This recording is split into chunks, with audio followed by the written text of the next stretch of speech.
La liberté? Qu'est-ce que la liberté?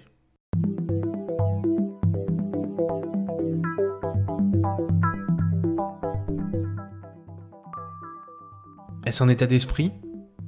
Est-ce un sentiment? Est-ce une sensation? Peut-on vendre sa liberté? La liberté, ce n'est pas une règle unique. Elle a une définition, mais elle est propre à chacun. Ça peut être un job épanouissant. Ça peut être d'avoir créé son projet. Ça peut être de vivre au fin fond d'une forêt en totale autonomie aussi. Oui, il faut avoir l'esprit ouvert et se le dire. Chacun a sa définition de la liberté. Mais au final, la liberté, c'est être heureux, non?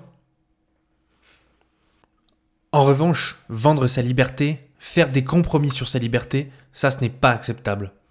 Tu peux croire que tu es libre car tu vends 50 semaines par an de ton temps à quelque chose que tu détestes, mais ça ce n'est pas la liberté, c'est une prison. La bonne nouvelle, c'est que tu peux choisir d'en sortir et sans décision du juge. Qu'est-ce qui te bloque? C'est un peu comme les enfants quand on leur dit de ne pas ouvrir une porte. Il va tourner autour, hésiter, s'imaginer les pires horreurs derrière cette porte, et certains la franchiront, d'autres non. Que se cache-t-il derrière cette porte? À toi de me le dire. Le monstre sous ton lit existe-t-il? Tu l'auras compris, pour obtenir la liberté, il faut s'en donner les moyens. Empiler les actions, accumuler les doutes, collectionner les échecs et compter les victoires. Certaines personnes ont ancré en eux une fausse pensée, au fin fond de leurs croyances, et tu en fais peut-être partie.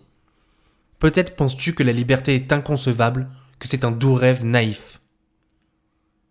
Comme je te l'ai dit tout à l'heure, la liberté n'a pas de définition précise. C'est ta définition. Mais sache que de centaines de milliers de personnes dans le monde se sentent libres, que de nouveaux libres naissent tous les jours, que ce n'est pas trop tard, que ce n'est pas plus dur maintenant qu'il y a 10 ans, que tout n'a pas été inventé. Il y a encore plein de choses à faire. C'est juste différent. J'ai récemment échangé avec une personne qui me proposait l'idée suivante. Dans la vie, chez les personnes qui veulent changer, il y a deux types de personnes. Ceux qui se battent pour leur liberté et ceux qui se battent pour leur réalisation. Mais au final, se battre pour ses réalisations, c'est peut-être une forme de liberté, non? C'était Gabriel dans Changement de plan.